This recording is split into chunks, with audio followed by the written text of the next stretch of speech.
Welcome back to another blog. मित्रांनो, आज आपण निघालोय सप्तशृंगी मातेच्या दर्शनात. पुढे सातपुडा पर्वतांच्या रांगेमधून आपण जातो पुढे सप्तशृंगी मातेच्या मंदिराकडे. आपण मंदिराकडे जात होतो आणि मंदिराकडे जाताना आजूबाजूचे दृश्य बघत मंदिराकडे जायची मजा वेगळी होती.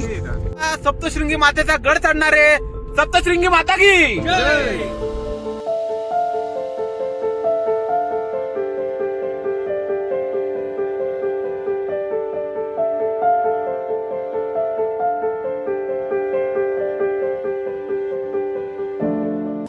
अशा प्रकारे आपण रोपवेचे तिकीट काढलेले आहेत. हे रिटर्नचे तिकीट आहेत आणि एकदम अफोर्डेबल आहेत.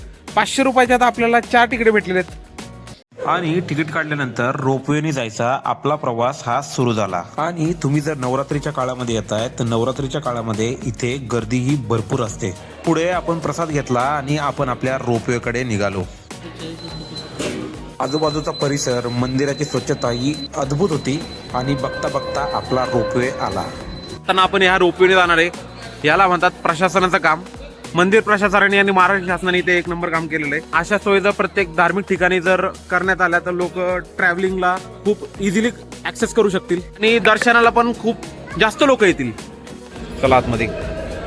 2 गॉगलवाल्या माणसांना कसं वाटतं या ट्रेन मध्ये बसणार आहे आणि ही ट्रेन सरळ वर उडणार आहे. कसं वाटतंय तुम्हाला? कसं केलंय मंदिर प्रशासनाचं काम? कसं वाटतंय का आपण भारतात आहे? सप्तशृंगी मातेमध्ये रोपवेची सुविधा इतकी छान केलेली आहे की रेग्युलर रोपवे नाहीये. जर केदारनाथला जर रोपवे करण्यात आला तर मला असं वाटतं की त्याचा जो प्लॅनिंग आहे तो इथून घेतला जाऊ शकतो, कारण इथला जो रोपवे आहे तो एकदम प्रॅक्टिकल आहे. इथं काय असं काही नाही की छोटंसं काहीतरी वर जात आहे. एकदम मोठी अशी ट्रेन टाईपचा रोपवे बनवलेला आहे आणि तो एकदम फॅब्युलस आहे. जबरदस्त एक्सपिरियन्स आहे. आणि इथं आल्यानंतर असं वाटतं की क्या बात आहे, याला म्हणतात काम. रोपवे आपला चालू झालेला आहे. क्या बात आहे. कसा एक्सपिरियन्स मित्रांनो? ये हार्डली 2 ते 3 मिनिटांमध्ये आपण वरती पोहोचलो आणि आपण निघालो मंदिराकडे. नाशिक शहरापासून 3 तास अंतरावरती वणी या ठिकाणी सप्तशृंगी मातेचं हे अद्भुत आणि सुंदर मंदिर आहे. पुराणांमध्ये असा उल्लेख आहे की महिषासुरासोबत देवीने 10 हातांनी युद्ध करून महिषासुराचा संहार केला आणि जगाला अधर्मापासून मुक्त केलं.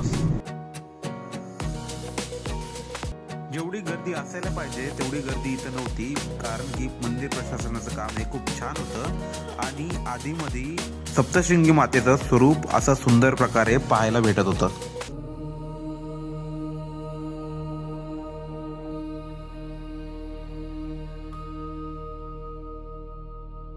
आणि देवीचं हे सुंदर स्वरूप बघून आत्मा प्रसन्न झाला आणि जीवन धन्य झालं. तो देवीचा सुंदर चेहरा डोळ्यामध्ये साठवून आपण आता रोपवेकडे निघालो. पुढं हातामध्ये देवीचा धागा बांधून आपण आपल्या गाडीकडे निघालो. मित्रांनो, इतकं मस्त दर्शन झालं या ठिकाणी. रोपवे, त्याचबरोबर मॅनेजमेंट आणि त्याचबरोबर सगळ्या गोष्टी एकदम फर्स्ट क्लास मंदिर प्रशासनाने आणि महाराष्ट्र शासनाने या ठिकाणी केल्या होत्या. मंदिराच्या बाबतीत जर सांगायचं झालं तर हे जे मंदिर आहे हे 3.5 शक्तिपीठांपैकी एक शक्तिपीठ आहे महाराष्ट्रातलं आणि 51 शक्तिपीठांपैकी हे अर्ध शक्तिपीठ आहे. या ठिकाणी देवीचा डावा खांदा पडलेला आहे असं म्हटलं जातं. ती जी मूर्ती होती देवीची ती इतकी सुंदर होती की ती महिषासुर मर्दिनीची मूर्ती होती आणि 18 तिचे हात होते आणि प्रत्येक हातामध्ये वेगवेगळी शस्त्र होती.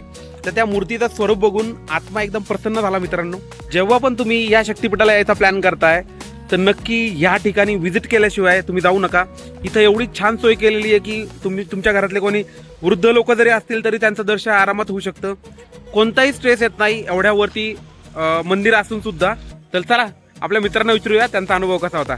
तर मंदिराचा एक्सपिरियन्स कसा होता स्वप्नील? खूप छान होता. इथं सोय पण खूप भारी आहे वरती जायला. म्हणजे कोणी पण अपंग व्यक्ती सुद्धा इझिली जाऊ शकतात आणि दर्शन घेऊ शकतात.